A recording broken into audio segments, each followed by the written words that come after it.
30년 만에 이런 일이, 사장님이 사라졌어요. 사장님이 야반 도주를 한 것도 아니고 30년 만에 왜 이런 일이 일어났다, 이런 말이 나올까요? 여러분, 사장님이 사라졌다는 이야기는 결국 폐업을 했다는 이야기잖아요. 그리고 그 사장님은 어디 다른 곳에 취직을 했던가, 그렇지 않으면 실업자가 됐던가 그랬다는 뜻이잖아요. 왜 그러면 그렇게 됐을까요? 여러분, 이거 한번 보세요.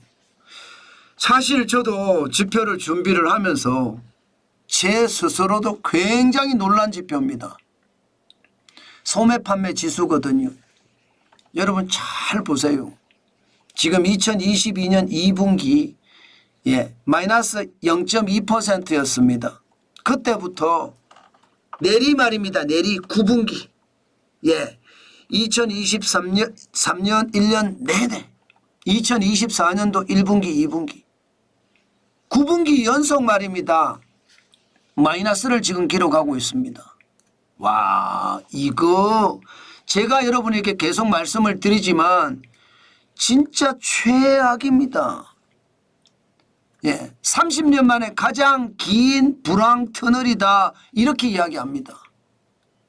여러분, 코로나 팬데믹 때도 마이너스 2.8%, 1분기만 지나고요 2분기부터는 1.8% 올라갔어요.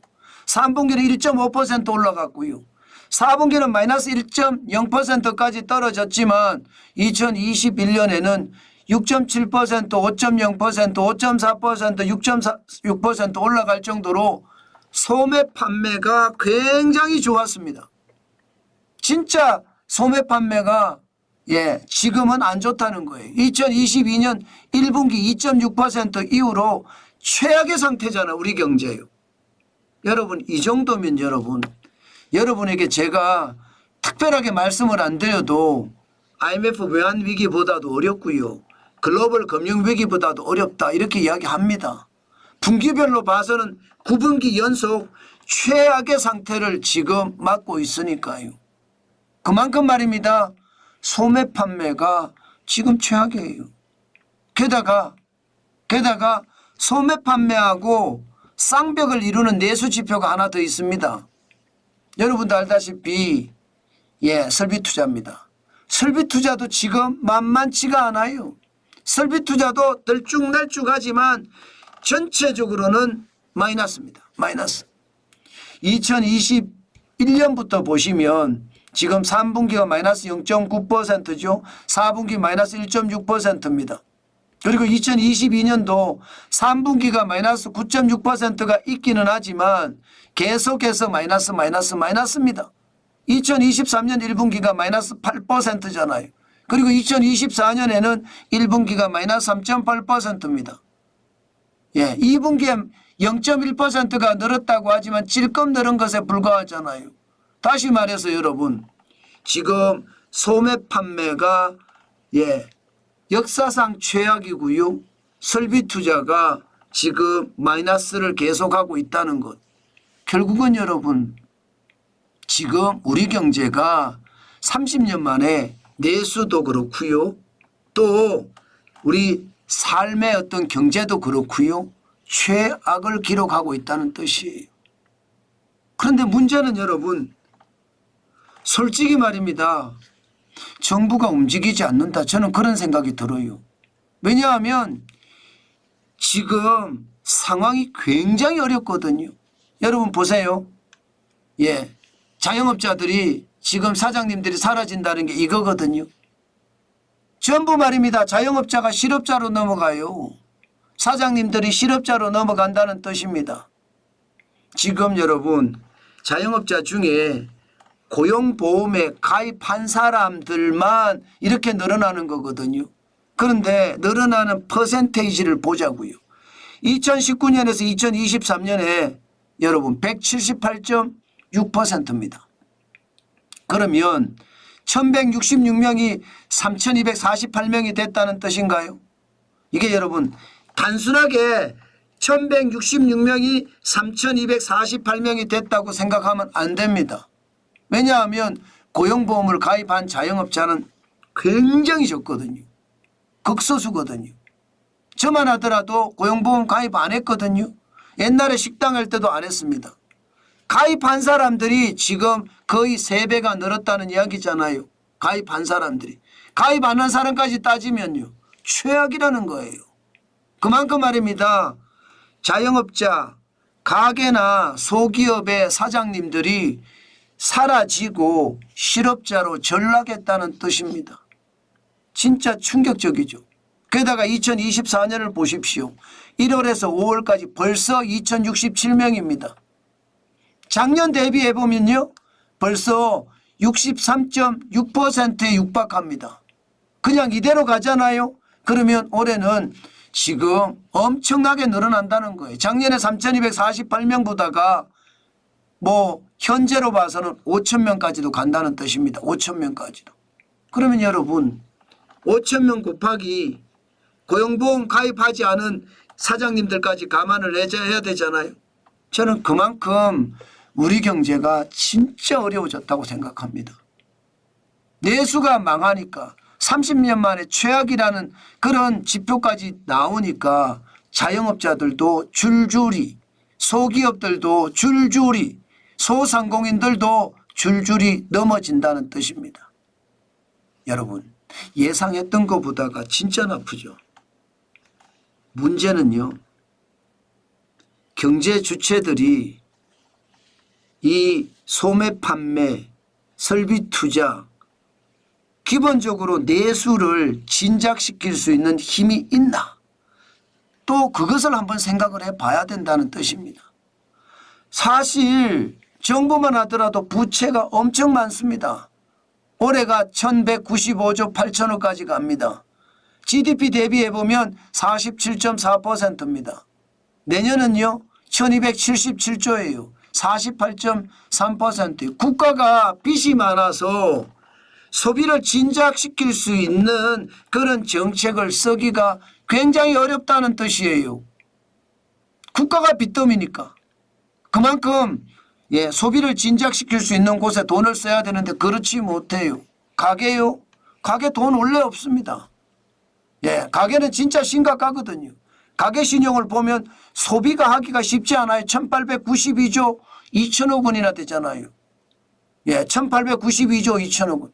이 정도 숫자면 여러분 가계 신용이 전 세계 1등입니다. 전 세계. 가계부채 전 세계 1등이에요.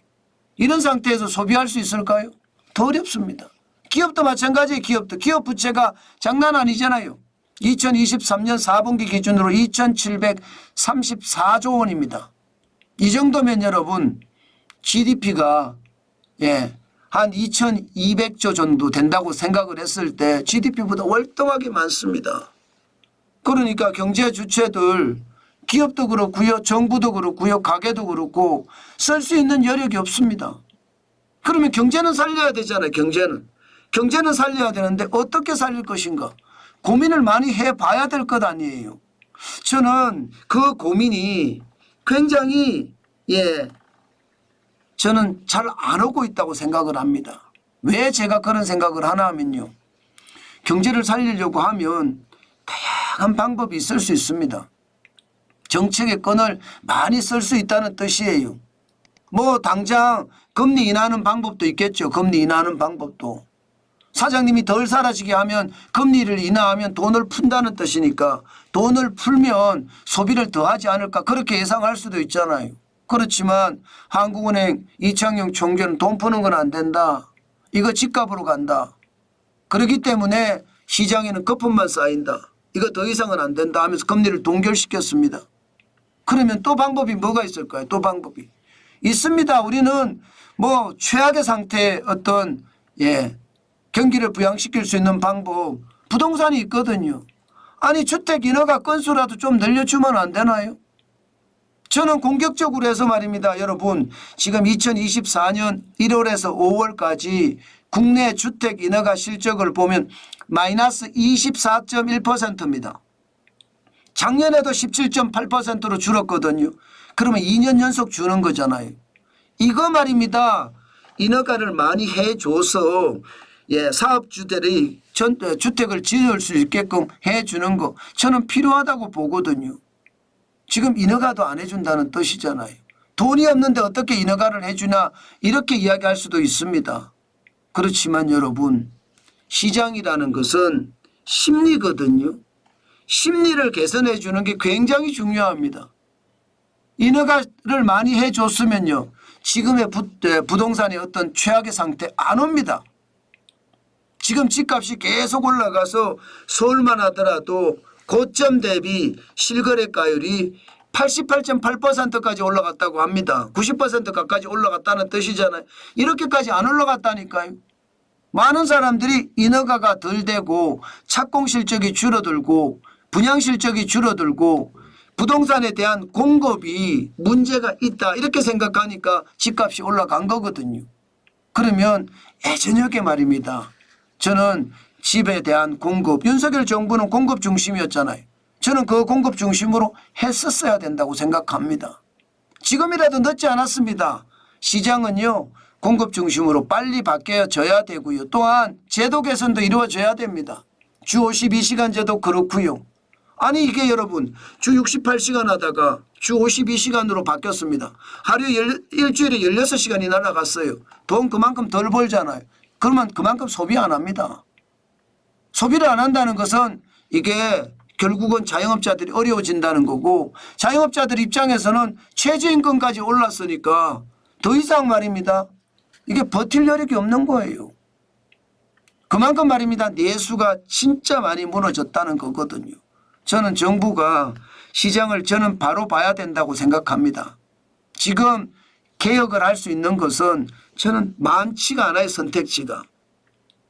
돈을 풀어서 하는 일은 누구나 할 수 있는 일이지만 집값이 오르고 또 부동산의 거품이 쌓이고 주식의 거품이 쌓여서 이게 무너지면 더 심각해지거든요. 그런 상황이라면 강력한 그것도 완전히 툭 터놓고 말입니다. 제도 개선을 해야 돼요. 저는 그거밖에 방법이 없다고 생각합니다. 지금은요. 지금 금리 인하했다가 자칫 잘못하면 집값의 도화선이 될 수도 있거든요.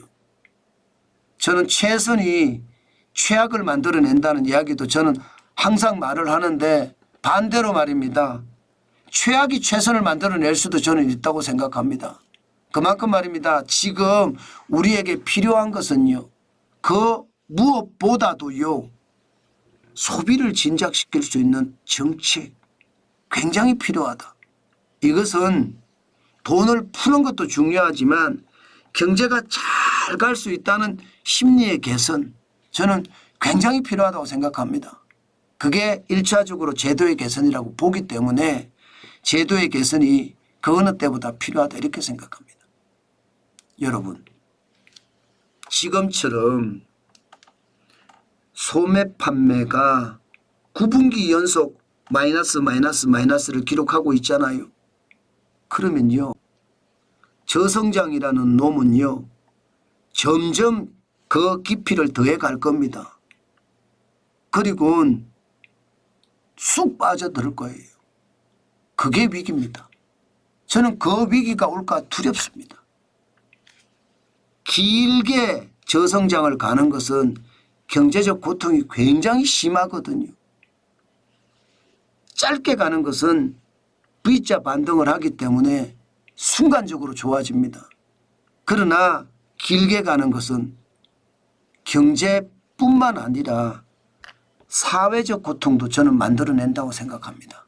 때문에 정부가 내수를 살리기 위해서 최선을 다해야 됩니다. 지금 그 방법 외에 우리 경제를 살릴 수 있는 방법은 없습니다. 저는 늘 말씀을 드려요. 지금이 아니면 그 때를 놓칠 수가 있거든요. 그 때를 놓쳤을 때 과연 말입니다. 지금 현재 정부가 제대로 경제를 살렸다 이렇게 이야기할 수 있을까요? 저는 저성장의 깊이만 더해갈 뿐이다. 그런 생각도 솔직히 많이 합니다. 저는 정부가 잘해주기를 바라지만 방법은 여러 가지가 있거든요. 왜 안 하는지 모르겠다 그런 생각이 들 정도로 조금 안타깝습니다.